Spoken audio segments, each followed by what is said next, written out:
May mga lihim na dapat hindi na natin pa ungkatin.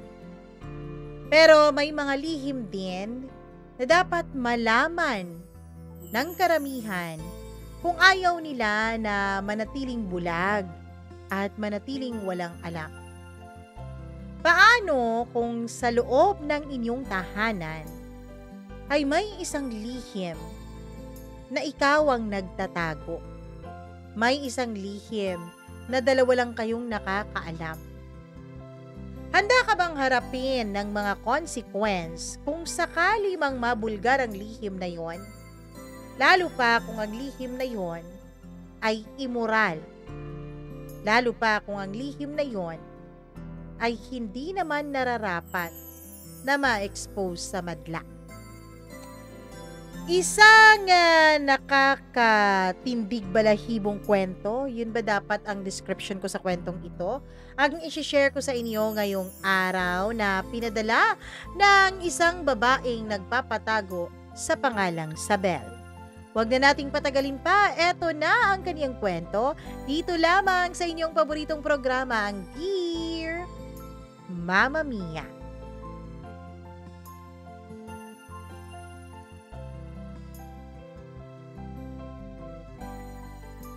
May mga lihim sa loob ng ating tahanan na punong-puno ng kababalaghan at kasalanan. May mga lihim din na punong-puno ng imoralidad. Mga lihim na siyang naging dahilan ng pagkawasak ng isang pamilya. Dear Mama Mia, ako po si Sabel. 25 years old na po ako ngayon. Pero Mama Mia, sa murang edad ko pa lamang noon, natutunan ko nang may mga bagay sa loob ng pamilya na hindi dapat nakikita, naririnig, o nauungkat ng iba. Lumaki kasi ako, Mama Mia, na parang normal lang ang lahat. May nanay, may tatay, may ate. Pero, nagtaka ako kung bakit may bagong asawa ang nanay ko. Si Tito Manuel. At meron nga po pala akong bunsong kapatid na itago natin sa pangalang Migs. Wala akong natatandaan o naaalalang may nangyaring malaking gulo sa pamilya namin. Kasi 'di ba, may tatay nga ako, pero may iba namang asawa ang nanay ko. At lahat kami nasa loob ng isang bubong. Walang sigawan na nangyari. Walang sapakan, walang sumbatan. Pero ang napansin ko lang, Mama Mia, ay tila ba laging malamig ang pakikitungo ng lahat sa isa't isa. May laging malamig. May laging mga salitang hindi nasabi sa isa't isa. At parang may laging lihim. Ang bahay naming iyon ay tahimik naman kung tutuusin. Mas maingay pa nga ang aming mga kapitbahay na maaga pa lang ay nagsisigawan na. Sa amin ay tahimik pero ramdam mo at alam mong hindi payapa. Mama Mia, lagi po akong nagigising noon ng 2:00 ng madaling araw. Ewan ko ba, pero parang may gumigising sa akin kahit wala namang tunog at wala namang tumatawag sa pangalan ko. At sa tuwing gigising ako noon, lagi akong may maririnig. Ang tunog ng pinto sa aming kusina. May mga yabag at may mahihinang bulungan. Isang gabi, siguro Mga karaan na ang ilang gabi na napapansin ko ang mga bulong at tinig na yon, ay hindi ko na napigilan ang pagtataka ko. Bumangon na ako, Mama Mia, dahil gusto ko nang makita kung ano ba talaga ang meron doon. Dahan-dahan akong lumapit sa pinto ng kusina. Nakita ko ang dalawang anino. Ang nanay ko at ang bago niyang asawang si Tito Manuel. Bakit ko po nasabing bagong asawa ni Tito Manuel si nanay ay dahil sa mga sumunod na mga eksena. Hindi sila nag-aaway. Hindi sila nagtatalo pero nagbubulungan silang dalawa. Magkayakap sila sa isa't isa. Si Tito Manuel ay nakikita kong hinahalik-halikan niya ang leeg at batok ng mama ko. At ang mama ko naman, napakapikit pa at parang matagal nang sanay na ginagawa iyon sa kanya ni Tito. Oh, akala ko ba matutulog ka na dun sa kwarto ng asawa ninyo? Tanong ni Tito sa kanya. Mamaya pa. Si Isabel at si Migs tulog na naman eh. Pero Mama Mia, ang hindi nila alam ay hindi ako tulog. Gising na gising ang diwa ko. At sa gabing iyon, nagising rin ang isang bagay sa loob ko na hindi na kailanman muli pang natulog. Isang bagay, Mama Mia, na alam kong hindi pa dapat nagising noong mga panahon na iyon. Kinabukasan, umasta ako na parang wala akong nakita. Normal lang ang kilos ko. Kahit na alam ko at hindi mawala-wala sa isipan ko ang mga nasaksihan ko nung nakaraang gabi. Kumain ako ng luto ni Mama na sinangag. Nagpaalam ako na pupunta na sa paaralan. Pero sa loob-loob ko, Mama Mia, parang may poknat sa realidad ko. Si Mama, may relasyon kay Tito? Pero hindi ba't asawa ni Mama si Papa? Hindi ko alam kung papaano ko yun sasalubungin. Hindi ko alam, Mama Mia, kung papaano ko yun papansinin. Sabi ko sa sarili ko, sikreto o alam lang yun ng mga matatanda. Nung una, Mama Mia, ang akala ko talaga ay hindi alam ng papa ko. Kahit na bata pa ako nung mga panahon na yon, ay hindi naman po ako tanga na hindi ko malaman na iniiputan ng mama ko sa ulo ang papa ko. Inisip ko noon kung paano ko ba sasabihin kay papa ang aking mga nasaksihan. Kung paano ko ba sasabihin sa kanya ang totoo. Sa tuwing may pagkakataon at mag-isa ang papa ko ay lumalapit ako sa kanya. Nilalambing-lambing ko muna siya. Para namang walang kaalam-alam ang papa ko. Lalo tuloy akong nakonsensya, Mama Mia. Lalo tuloy akong kinakain ng konsensya ko. At lalo tuloy hindi mawala-wala sa isipan ko ang nasaksiyan ko sa pagitan ni Tito Manuel at ni Mama. Ang alam ko kasi noon, ang pakilala ng mga magulang ko kay Tito Manuel ay family friend namin. Yun ang akala ko, Mama Mia, na kaya siya nasa bahay namin ay dahil sa kanyang trabaho. Kesa raw umupa pa siya.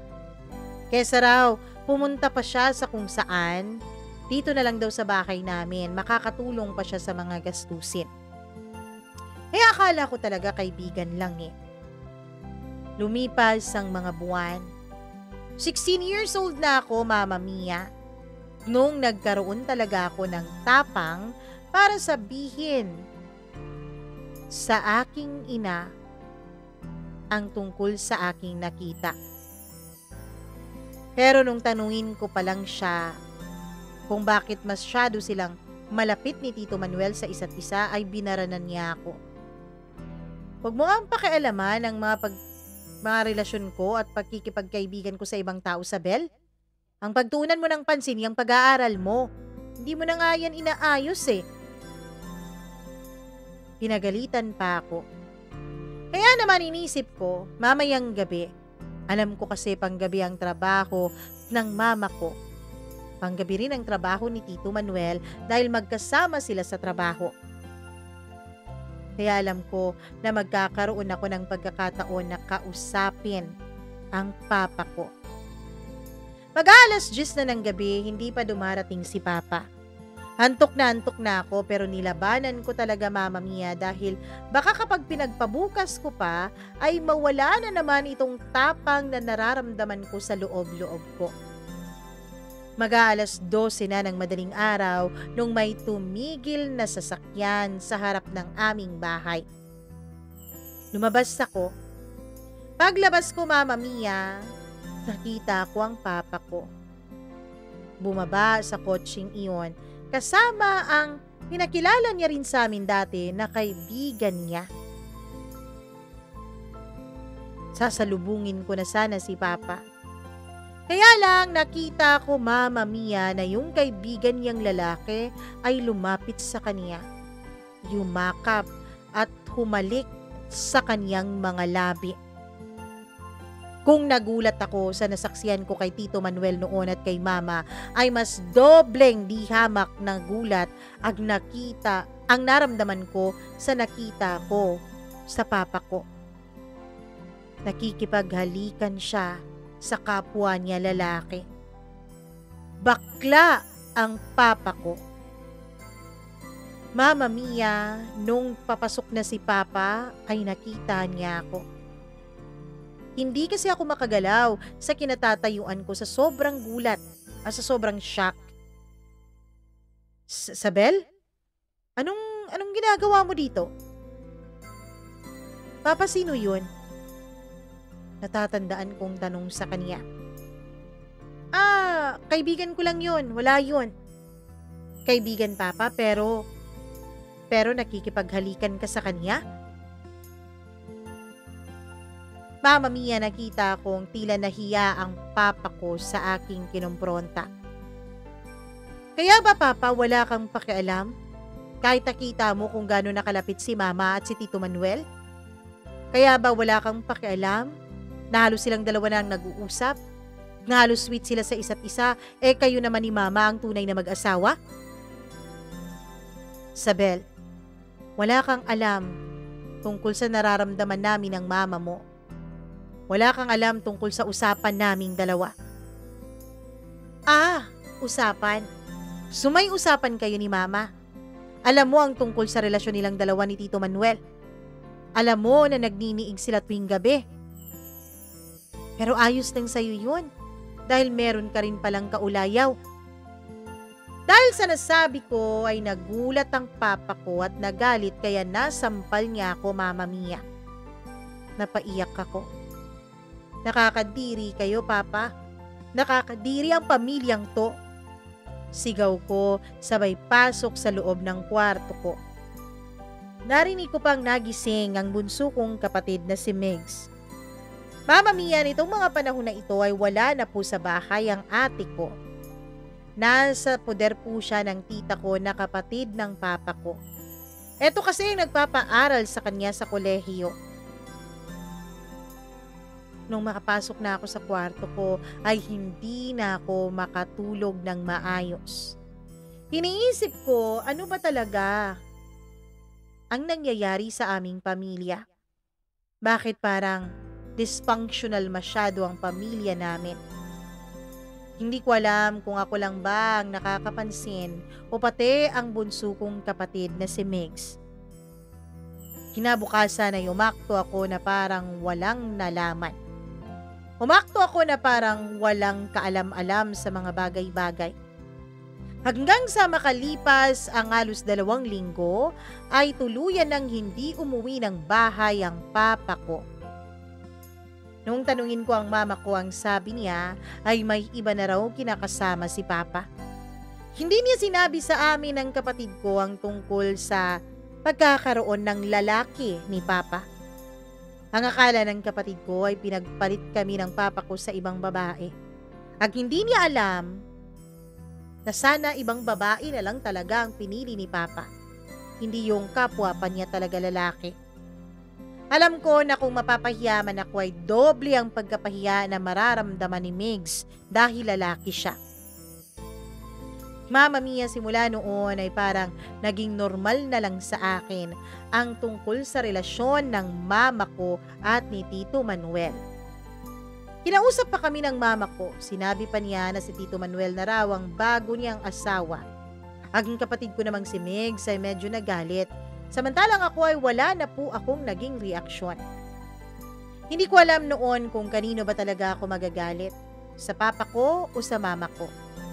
Sino ba talaga ang unang bumitaw at unang nagloko sa relasyon nilang dalawa? Kaya ba nanlalaki ang mama ko dahil may ibang lalaki ang papa ko?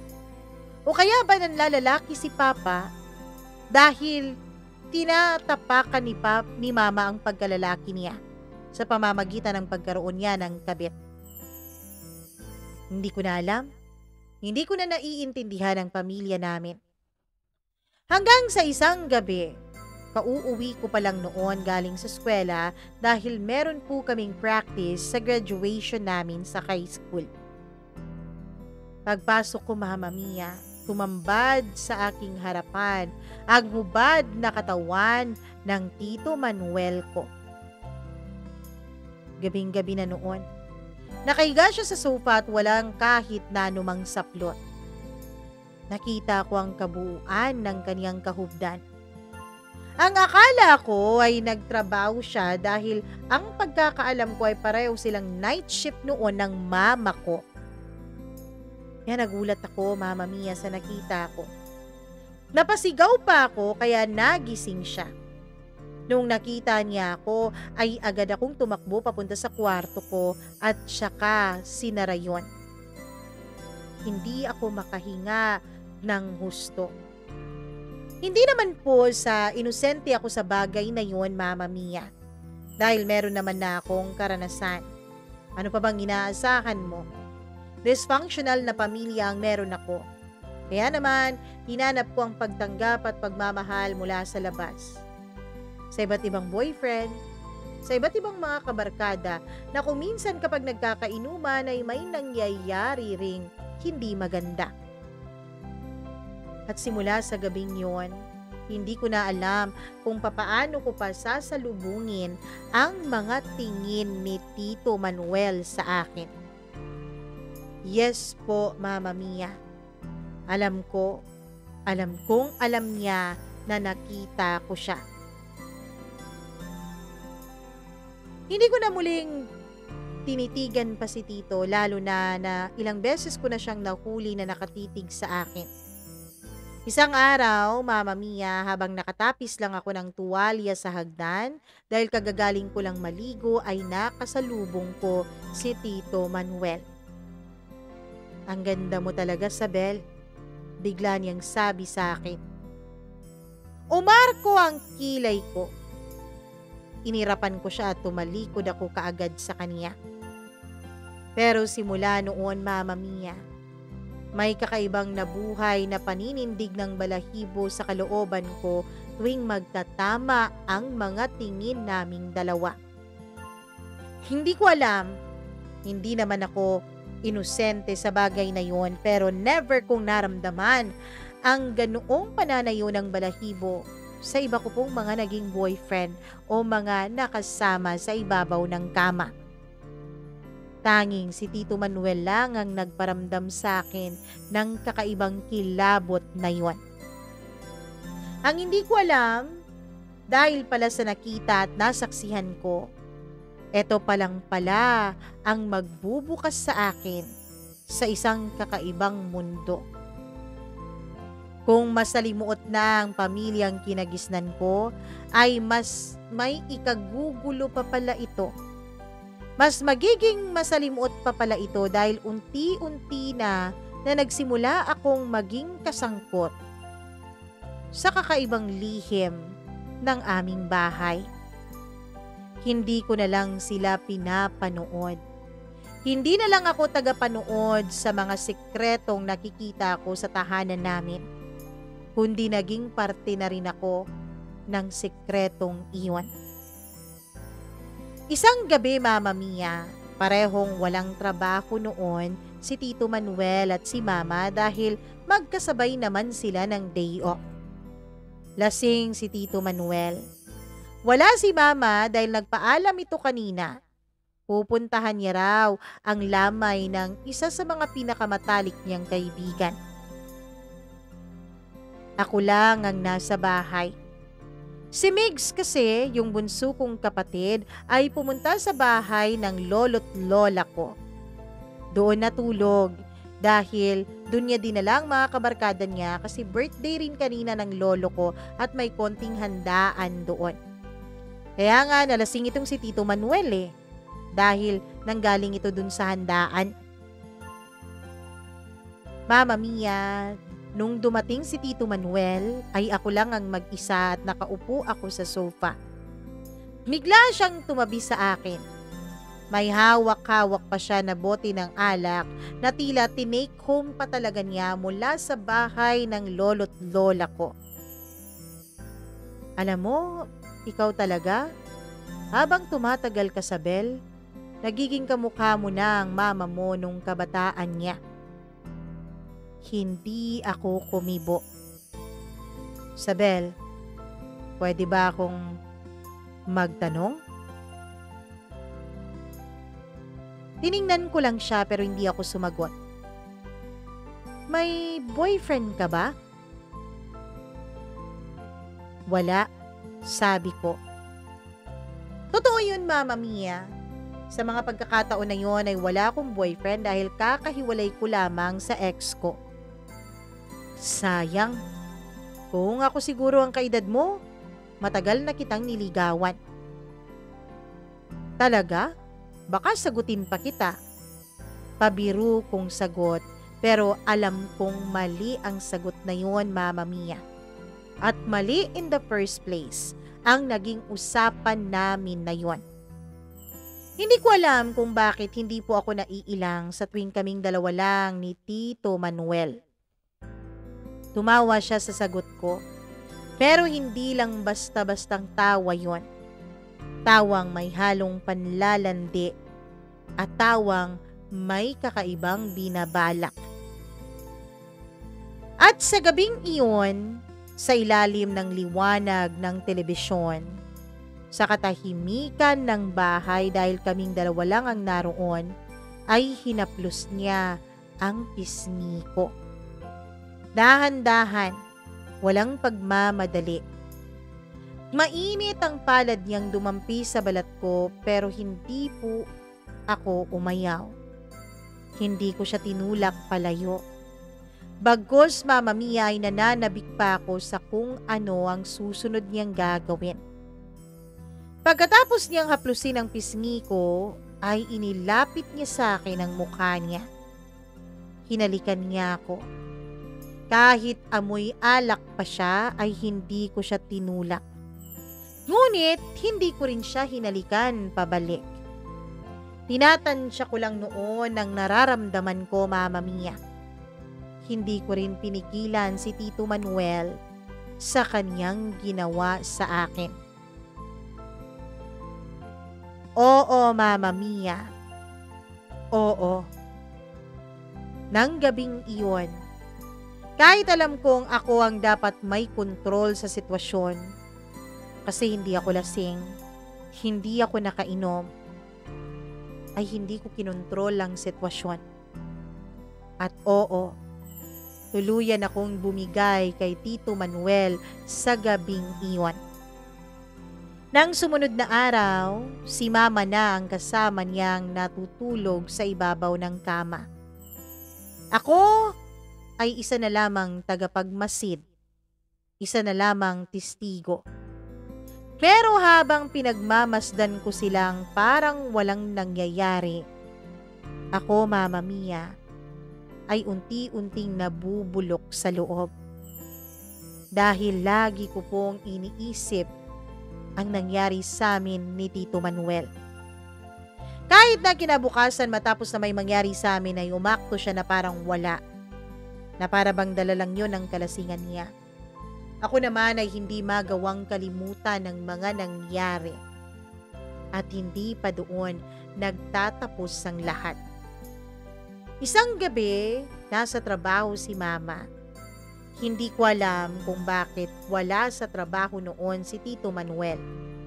Hindi ko alam kung bakit hindi siya pumasok sa trabaho.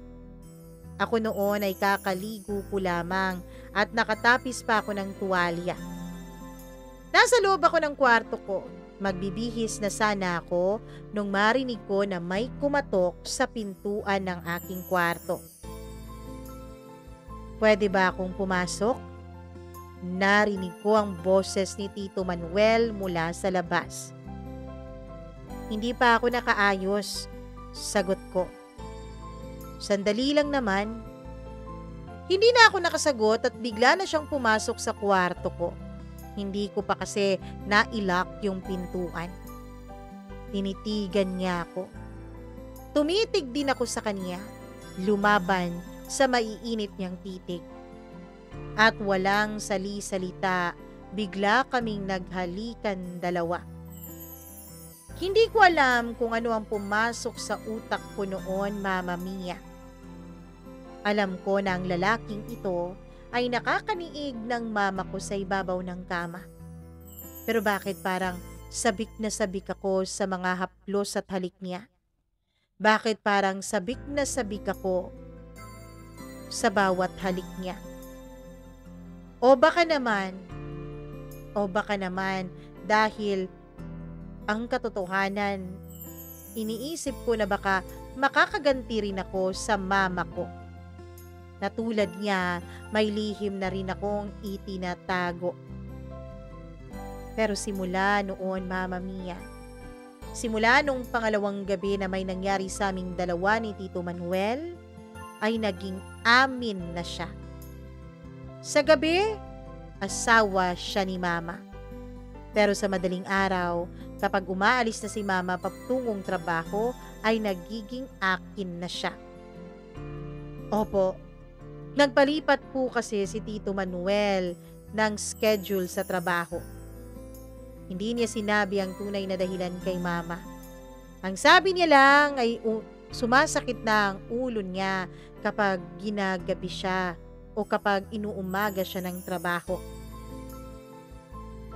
Kaya naman, nagpalipat siya ng oras. Araw-araw akong nabubuhay sa kasalanan. Pero araw-araw din akong inaangkin ni Tito Manuel.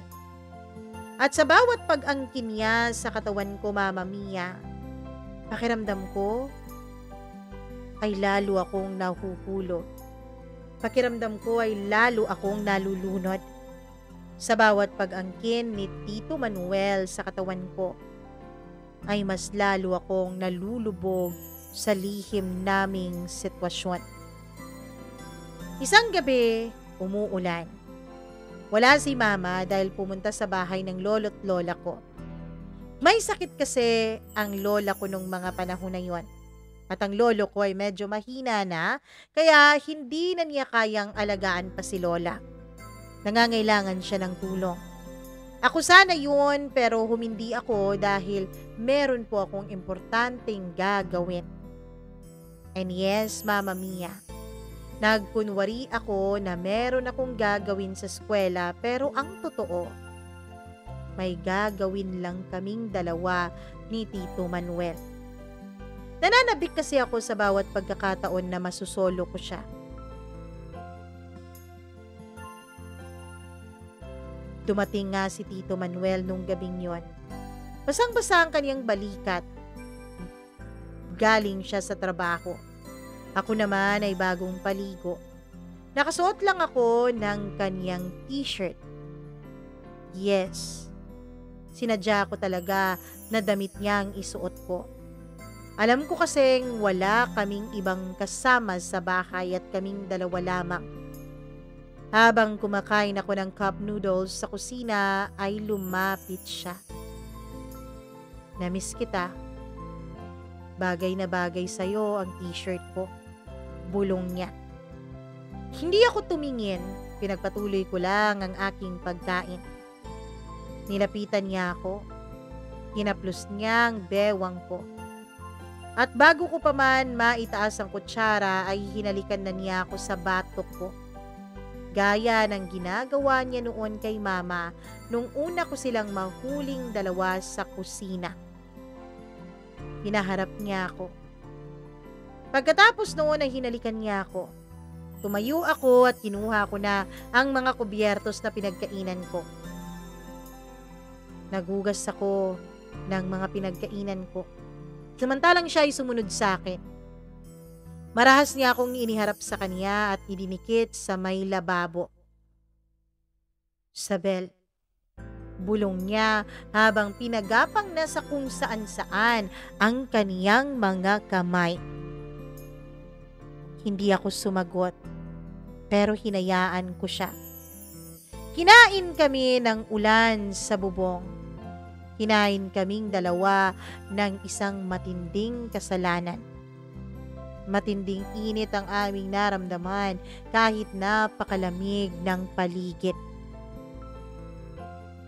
Mama Mia, kapag may pagkakataon, kapag umaalis ang mama, ay paulit-ulit naming pinagsasaluhan ni Tito Manuel ang katawan ng isa't isa. Paulit-ulit, walang mintis. Lumipas ang mga buwan. Halos gabi-gabi, ako, si Tito, at ang kwarto sa baba na dating bodega. Dun kami laging nagpapalabas ng init namin. Kahit minsan nasa ibabaw lang si mama, natutulog, ay wala na kaming pakialam. Minsan nga, Mama Mia, ay pinupuntahan pa niya ako sa paaralan at sabay kaming pumupunta sa mga mumurahing motel. Hindi namin natitiis ang init ng isa't isa. Ngunit hindi ako tanga, Mama Mia. Alam kong hindi niya ako minamahal. Alam kong katawan ko lang ang habol niya. Pero ako, hindi ko alam kung ano ba talaga ang habol ko. Paghihiganti sa mga magulang ko? Pagpapalabas ng kakaibang init na lagi kong nararamdaman kay Tito Manuel? Dahil Mama Mia, aaminin ko sa inyo, napakagaling po niya. Walang binatbat ang mga kaidaran ko. Walang binatbat ang mga naging nobyo ko. Simula nung may nangyayari na sa aming dalawa ni Tito Manuel, hindi na ako nagpapagalaw sa iba. Dahil hindi na rin naman ako nasasatisfy nila. Hindi ko alam kung paghahanap ba ito ng sarili kong halaga o sadyang malakas lang talaga ang tawag ng laman sa pagitan naming dalawa. Hanggang sa isang gabi, hindi ko akalain na ang lihim naming dalawa ay malalantad na. Hindi ko akalain na ang lihim naming dalawa ay malalaman na. Isang gabi yon.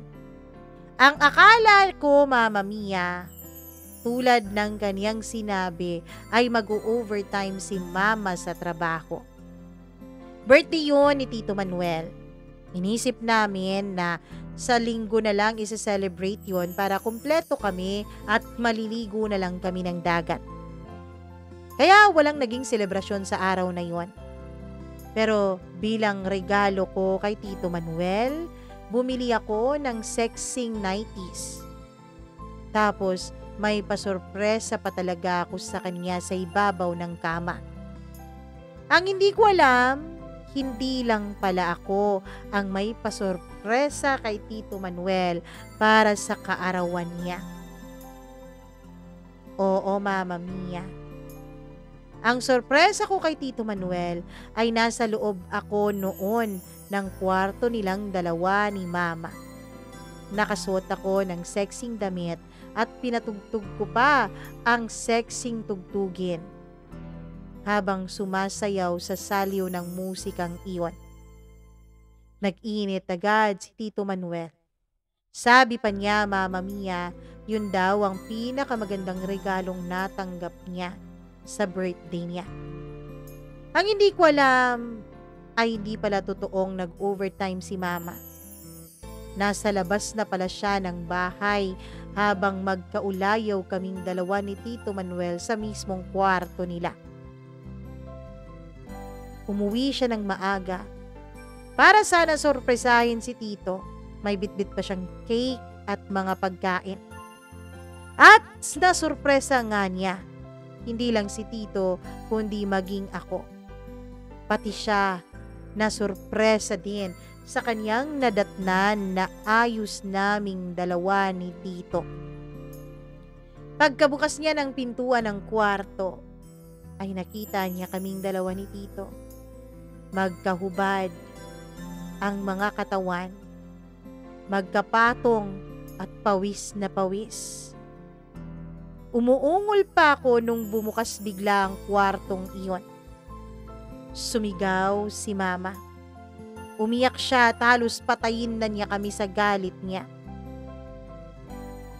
Mama Mia, buti na lang talaga noon at naiwasan ko pa ang galit ng mama ko.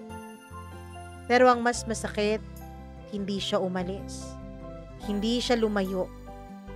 Pagkatapos naming lumabas ni Tito Manuel sa kwarto ay si Mama naman ang nagkulong sa loob na yon. At kinabukasan ay parang walang nangyari. Kinabukasan, napakatahimik. Walang nagsasalita sa pagitan naming tatlo. Walang naging sumbatan mula kay Mama. Tahimik lang talaga ang buong paligid. Pero Mama Mia, doon ko mas lalong naramdaman ang kakaibang uri ng tensyon. Doon ko mas lalong nakita na tila ba nabubulok na hindi lamang ang bahay namin, kundi maging ang aming mga pagkatao. Hindi ko alam kung ano ang mas masakit, ang mahuli kayo o ang manahimik ang inyong biktima pagkatapos niya kayong mahuli. Pagkatapos ng gabing yun, ay wala na akong ni isang salita na narinig mula kay Mama. Oo, nung mahuli niya kami ay sumigaw siya, nagwala siya at halos mapatay na niya kami. Pero nung lumipas nga ang gabing yun ay wala ng sigawan. Wala ng sampalan. Wala ring ultimatum. Walang pagtatanong kung paano nangyari, kung bakit nagawa. Walang tanong. Ang mas lalong bumiyak sa akin, Mama Mia, ay tuwing nakikita ko po ang mama kong nakaupo sa mesa habang pinupunasan ito. Tahimik. Hindi niya ako tinitignan. Hindi niya ako sinusulyapan. Tahimik lamang. Akala ko nung una kapag nasaktan ko na ang mga magulang ko ay magiging masaya ako.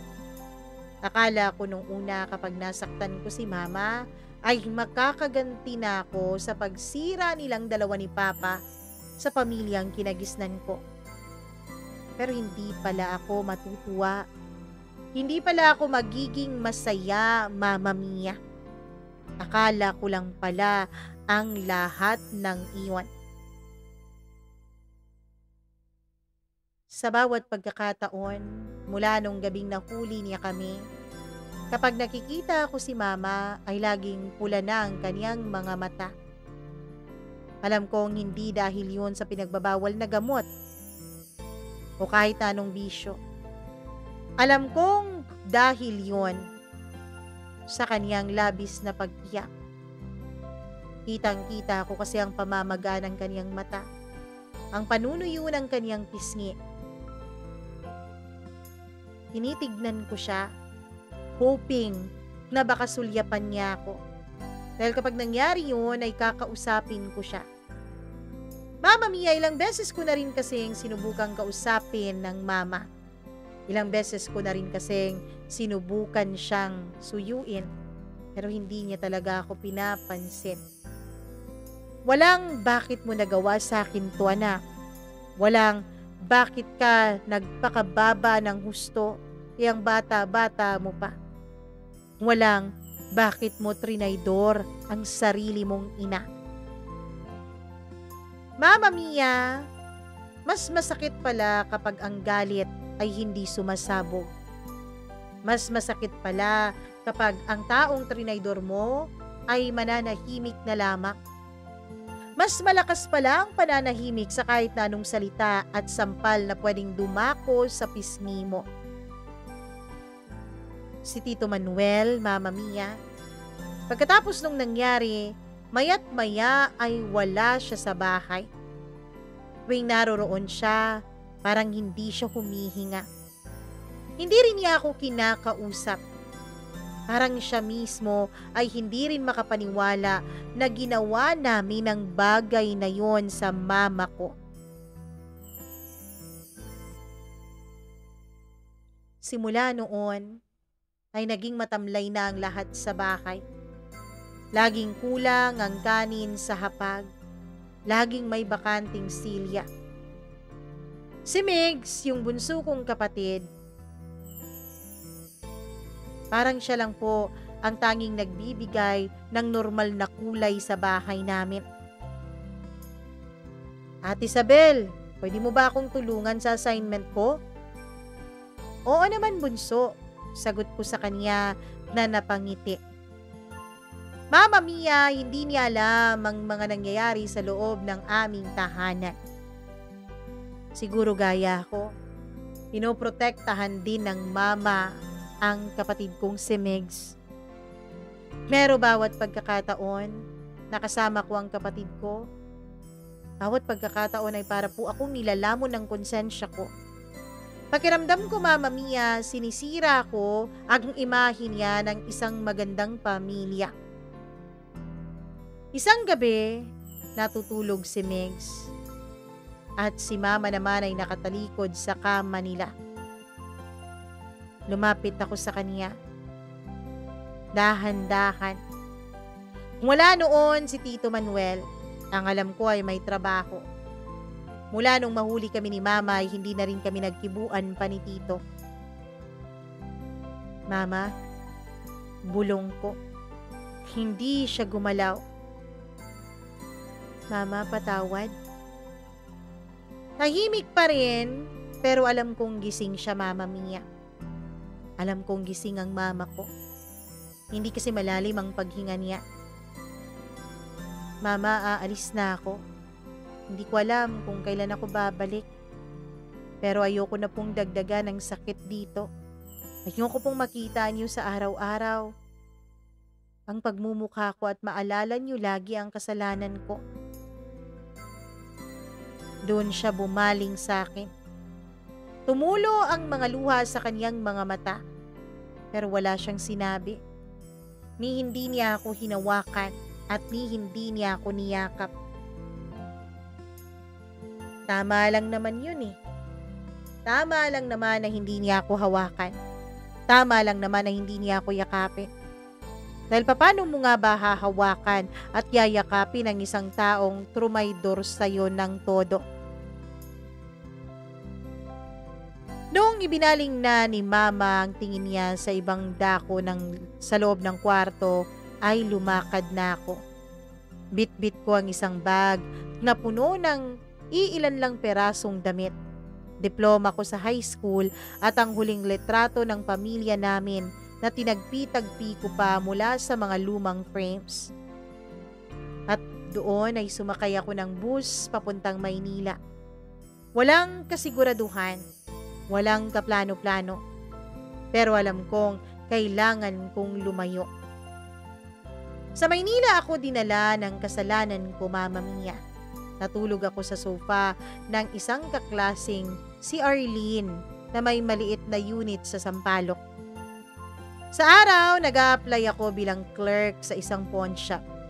Sa gabi naman ay naguhugas ako ng pinggan sa tapsilugan na malapit lang doon sa tinitirhan ko. Walang araw na hindi ko naaalala ang mukha ni Mama. Minsan, habang nakasakay ako sa jeep, may babaeng sumakay na may kasamang batang lalaki. Nagabulan pa sila sa upuan. Tumawa at nagyakapan. Hindi ko mapigilang umiyak. Naiinggit ako, Mama Mia. Hindi dahil sa pera. Naiinggit ako dahil kitang-kita ko ang pagmamahalan sa dalawang nilalang na yon. Sa edad ko noong 23 years old ay para na akong nabiyuda. Hindi ng asawa, kundi ng sarili kong ina.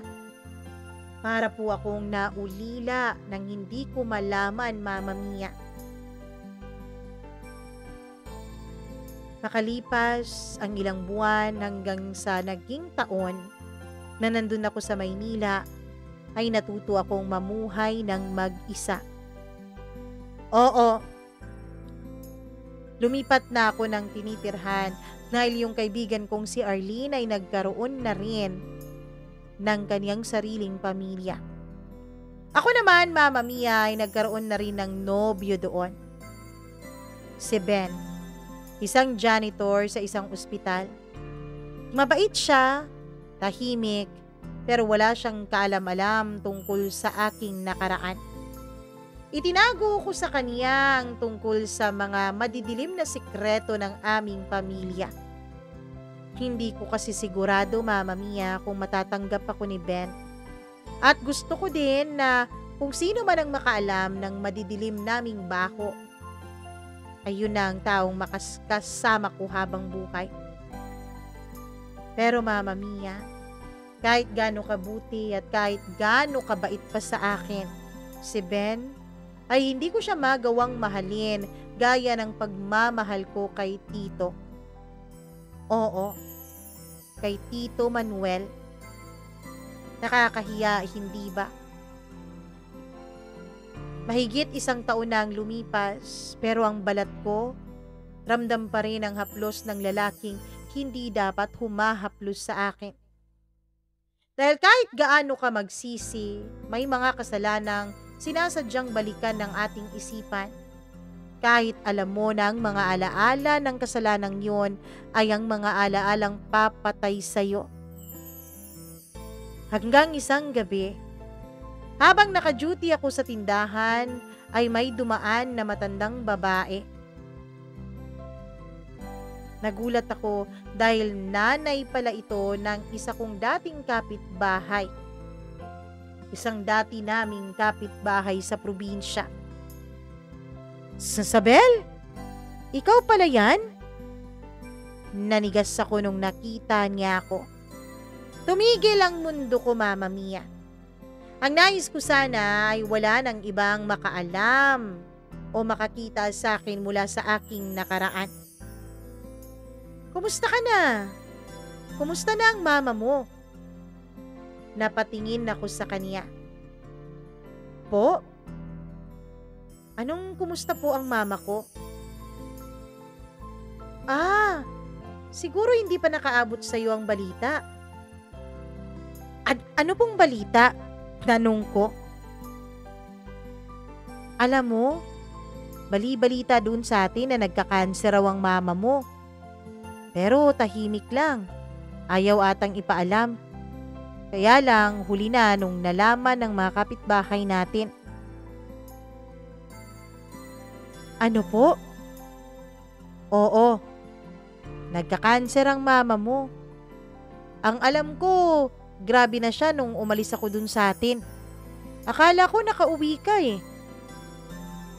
Mama Mia, dahil doon ay agad akong umuwi sa amin. Bago pa man ako makarating, nakita ko na sa bus station ang dati kong kaklase. Isabel, Buti naman nakauwi ka na. Bakit wala ka nung nilibing ang mama mo? Ano? Nilibing ang mama ko? Oo, maglilimang buwan na mula nung namatay ang mama mo. Hindi ka namin alam kung saan ka hahanapin eh. Wala ka ring social media kaya hindi namin alam. Dali-dali akong bumalik ng bahay. Hindi na ako umiyak noon dahil wala na atang pagkakataon. Parang wala na rin po akong natitirang luha sa dibdib ko. Pagdating ko doon ay si Megs ang sumalubong sa akin. Matangkad na ang kapatid ko. Binatang binata na. Niyakap ko siya ng mahigpit. Ate, bakit ngayon ka lang? Tanong ng kapatid ko. Mama Mia, tumango ako at niyakap ko siya. Sorry at ngayon lang ang ate. San pala nilibing si mama? Dinala ako ng kapatid ko sa sementeryo. Itinuro niya sa akin kung saan banda nakalibing si mama. Sa ilalim ng may malaking puno ng mangga. Walang mamahaling lapida. Isang simpleng bato lang at may krus na kahoy. Binasa ko ang sulat na iniwanan ni mama sa akin. Binigay yun sa akin ni Megs, nakaselyo pa Mama Mia. Ang kahuli-huling bilin daw ni mama sa kanya ay wag na wag daw itong bubuksan hanggat hindi ako dumarating. Sabel, hanggang sa huli, hindi ko matanggap ang mga nangyari. Pero sa dulo, alam kong ikaw pa rin ang anak ko. Hindi kita itinakwil. Sadyang hindi lang kita kayang mahalin noon sa paraan na sana ay dapat. Alam ko malaki ang pagkukulang ko sa iyo, anak. Sana mapatawad mo rin ako balang araw. Alam kong hindi mo ako bibisitahin habang buhay ako. Kaya ito ako ngayon, anak. Naghihintay sa ilalim ng lupa. Baka dito kaya mo na akong harapin. Sa kabila ng mga nangyari, sa kabila ng mga naganap sa ating pamilya, anak pa rin kita, Sabel. Mahal pa rin kita. Mama. Iyak ako ng iyak, Mama Mia. Sobra. Humagulgol ako noon. Hindi ko alam kung alam na ba ng kapatid kong si Megs ang mga nangyari, pero hindi naman siya nagtanong. Kinabukasan, gabi na nung may dumating na bisita. Si Tito Manuel. Ang lalaking pinag-agawan naming dalawa ng mama ko. Matanda na siya. Payat na payat at halatang merong iniindang sakit. Tumayo ako sa pagkakaupo sa harapan ng bahay. Sabel, sabi niya, salamat naman at dumalaw ka. Sa totoo lang, hindi na ako umaasa. Hindi ako sumagot sa mga nasabi niya, Mama Mia. Wala na rin akong babalikan dito. Iniwanan ako ng pamilya ko. Nasira ako kayo. Nasira ko rin ang sarili ko. Pero kung may isang bagay man akong hihilingin at sana maibigay mo, ayun ay sana may karapatan pa akong hingin yung kapatawaran mo, Sabel.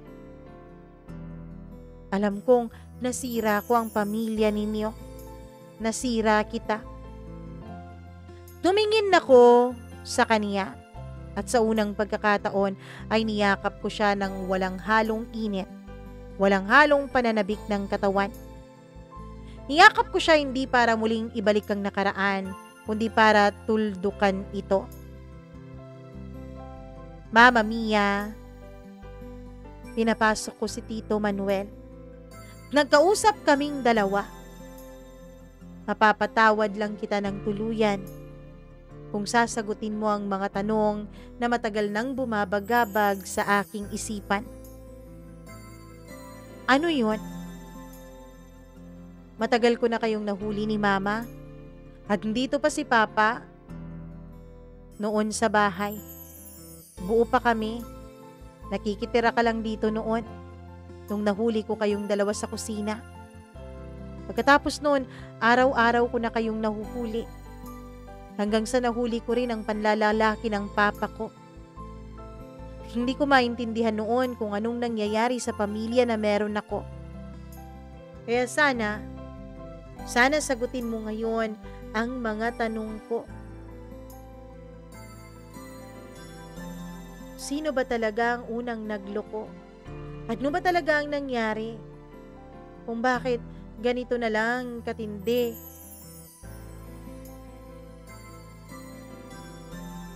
Ang nangyari sa pamilya namin. Ano ba talaga ang nakaraan ng mga magulang ko? Mama Mia, bago niya ako sagutin ay tinawag niya muna si Megs. Sabi niya panahon na rin siguro para malaman namin ang katotohanan. Ang ate namin kasi ay nasa Mindanao na. Wala na kaming balita sa kanya. Hindi nga rin daw siya nakapunta sa burol at libing ng mama namin ayon kay Megs. At nung nakaupo na kaming tatlo sa mesa, ay doon na nag-umpisang magkwento si Tito Manuel. Magkasintahan kami dati ng mama niyo. Ganyan na ganyan ang pagmumukha niya nung bata pa siya. Kamukhang kamukha mo sa Bel. Magkasintahan kami, kabarkada namin ang papa mo. Ang papa mo, dati pa lamang, naaamoy ko na parang may kakaiba sa kanya. Pero hindi ko mawari kung ano. Hindi ko malaman kung ano ang kakaiba sa kanya. Isang araw, matindi ang pag-aaway namin ng mama mo. Nagkatampuhan, nagkaselusan. Sa tuwing nag-aaway kami ng mama mo, ang mama mo ay lumalapit sa papa mo dahil matalik silang magkaibigan. At ang gabing yun ay walang pinagkaiba. Lumapit ang mama mo sa papa mo. Matalik kasi silang magkaibigan at siya ang parang sandalan ng mama mo kapag nag-aaway kami. Nagkainuman silang dalawa, nagkalasingan. Nagising na lamang sila sa kwarto ng mama mo at pareho silang hubot-hubad. Nahuli sila ng tita ninyo. Yung tita ninyo kung saan lumaki ang ate nyo. Kaya yun, naging malaking iskandalo. Pinakasal sila dahil sa kahihiyan. Wala silang damdamin sa isa't isa. Makalipas ang 1 taon, inamin ng papa ninyo na bakla siya. Sa mga panahon na yon, pinanganak na ang ate ninyo. Pero sa tuwing nalalasing ang papa ninyo, ay may nangyayari sa kanilang dalawa. Hanggang sa naging 3 kayo. Makalipas ang halos 6 na taon, mula nung hindi kami nagkita ng mama nyo, ay nagkita ulit kami sa trabaho. Hanggang sa yun, nagsorry sa akin yung papa ninyo. Nagsorry sa aming dalawa dahil nasira niya ang relasyon namin. Dahil napalayo ako sa kinakasama ko at anak ko. Dahil sa aking trabaho, inalok ako ng papa ninyo na dito na lang tumira sa bahay nyo. At dahil nga may damdamin pa kami ng mama ninyo, hindi namin napigilan ang aming mga sarili. Inamin naman namin sa papa ninyo, hindi naman siya nagalit. Dahil siya rin naman ay may iba ring karelasyon. Mama Mia, dito ay nasagot na ang mga tanong sa utak ko. Kakaiba pala ang naging kwento ng mga magulang ko. Ikinasal pala sila hindi dahil sa pagmamahal, kundi ikinasal pala sila dahil sa obligasyon sa isang gabing pagpapakalasing. Kaya yun ang nangyari. Nabuo kami, pero walang pagmamahalan sa kanilang dalawa. Pagkatapos ngang ikwento yun ni Tito Manuel ay naintindihan ko ng mama ko. Kinabukasan maagang maaga akong pumunta sa libing ng mama ko, sa libingan niya. Paulit-ulit akong humingi ng tawad dahil sinisi ko siya. Hindi ko alam na nagdusa din pala siya sa mga nangyari sa buhay niya. Pagkatapos noon ay pinilit namin na ayusin ang aming mga buhay. Pinilit namin na patawarin ang isa't isa. Hindi kailanman nagtanong ang kapatid kong si Miguel o si Migs tungkol sa mga nangyari. Pero alam ko, ramdam ko na alam niya at ramdam ko rin naman na napatawad na niya ako. Lumipas pa ang 1 taon. Ngayon ay nakatira ako sa lumang bahay namin na inayos naming dalawa ng kapatid ko. Ang kapatid ko ang naging tagapangalaga ng lupa ni mama. Ako naman ay may maliit na tindahan at tahimik na ang buhay ko. Wala na rin po si Tito Manuel. Pumanaw na rin siya nung nakaraang taon, Mama Mia. Pero bago siya pumanaw, ay napatawad ko siya ng tuluyan. Pagkatapos pumanaw ni Tito Manuel, ay hindi na rin ako muling nagmahal pa. Oo, nakipaghiwalay din ako kay Ben nung lumipat na ako sa probinsya. Hindi na rin ako muli pang humalik ng ibang lalaki. Pero hindi dahil sa hindi ko na kayang magmahal, Mama Mia, kundi dahil natutunan kong ang pagmamahal kapag ginamit sa maling paraan ay hindi lang nakakapatay, kundi nagbabaon sa iyo ng buhay sa ilalim ng lupa. At ngayon, sa bawat hininga ng hangin sa lumang bintana ng aming bahay, sa bawat tunog ng pinto sa madaling araw, naririnig ko ang mga yabag ng lihim na yon. Hindi ako nagtatago sa mga lihim na yon, pero hindi ko rin hinahayaan na yung mga lihim na yon ang maging dahilan kung bakit hindi ako uusad sa buhay. Mama Mia, kailanman ay hindi ko malilimutan ang mga madidilim na lihim ng aming tahanan. Hindi ko malilimutan na minsan akong naging anak, minsan din naging kasabwat sa pagtatago ng lihim, naging saksi, at minsan din naging salarin sa panibagong lihim na imoral. Pero sa ngayon, pinag-aaralan ko pa rin patawarin ang sarili ko sa mga nagawa ko. Pinag-aaralan ko pa rin tanggapin sa sarili ko na nagkamali ako at isipin na napatawad na ako ng nanay ko sa kabilang dako ng mundo. Hanggang dito na lamang po, Mama Mia. Alam kong medyo masalimuot ang naging kwento ng buhay ng pamilya ko.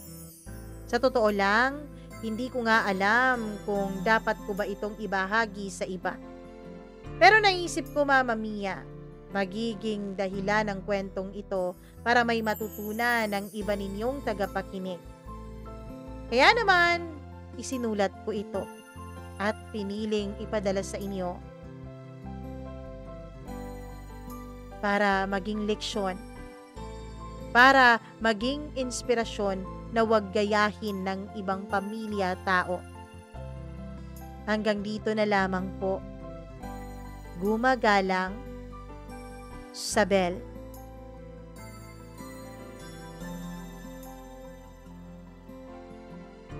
Oh.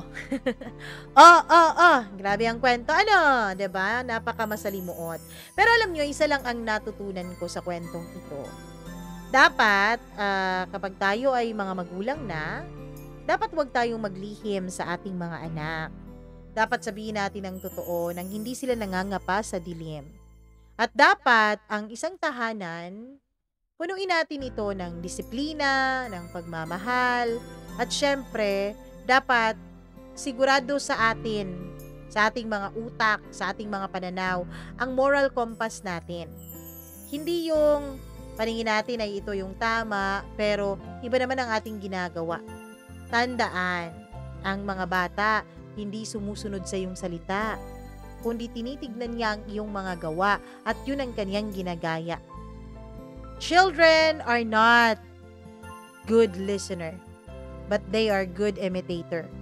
So gagayahin nila kung anong ginagawa mo dahil sa paningin nila, ang ginagawa ng mga matatanda ay tama.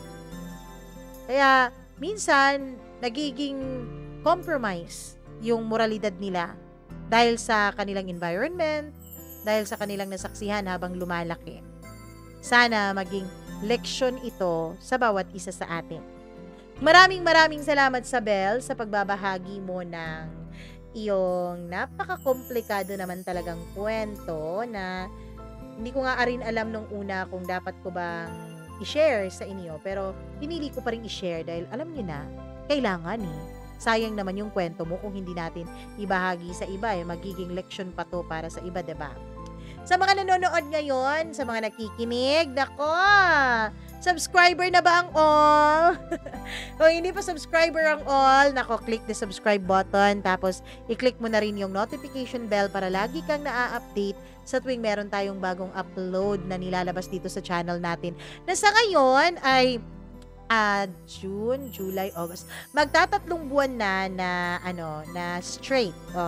Ngayong 19, August 19, magtatatlong buwan na straight ang ating upload. Walang mintis, araw-araw talaga. Naku, maraming salamat sa inyong lahat.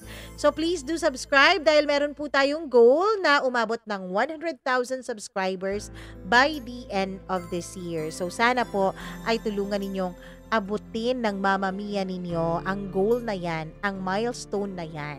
Gusto ko lang namang magkaroon ng silver play button. Ang liit ng pangarap, yun lang talaga. Syempre, maraming salamat sa inyong lahat. Bago ako umalis, mag-shoutout muna tayo dahil alam niyo naman, nasa huli na ang shoutout natin. Dahil nung nasa unahan ang dami-dami niyong reklamo, kaya eto na, nasa huli na. Hello, ako kay Mila Raduban. Maraming salamat, Ma'am Mila, sa pag-share mo ng iyong blessing, sa pagpapadala mo ng super thanks. Hello rin ako kay Easy Gale, kay Gimaras Girl, kay Freaky, kay Angeline Puaso, at kay Maureen Tugab. Maraming salamat sa inyong walang sawang pagmamahal sa channel natin. At syempre, hello rin ako sa ating mga tagapakinig na si Marvy Montesilio, Clarinel Miguel, maraming salamat. Hi din kay Mary Gracie Nadan, Alcura Ukit, Ma'am Judith McGovern, Sir Reynaldo de Vera, Jaime Rodriguez, at sa lahat pa ng ating mga tagapakinig. Kung meron po kayong sariling kwento ng inyong buhay, please, huwag kayong mag-hesitate. Mag-email lamang po kayo ng inyong mga kwento dyan sa email address sa baba, mamamiacdo0317@gmail.com. That's mamamiacdo0317@gmail.com. Thank you so much sa inyong suporta. Mahal na mahal ko po kayong lahat. At sana mag-ingat kayo lagi. Ako po si Mama Mia. Hanggang dito na lamang ang kwentong ito for now. Bukas, ibang kwento na naman ang ating pag-uusapan at pagsasaluhan. Maraming salamat sa inyong lahat. Ingat. I love you. Bye-bye.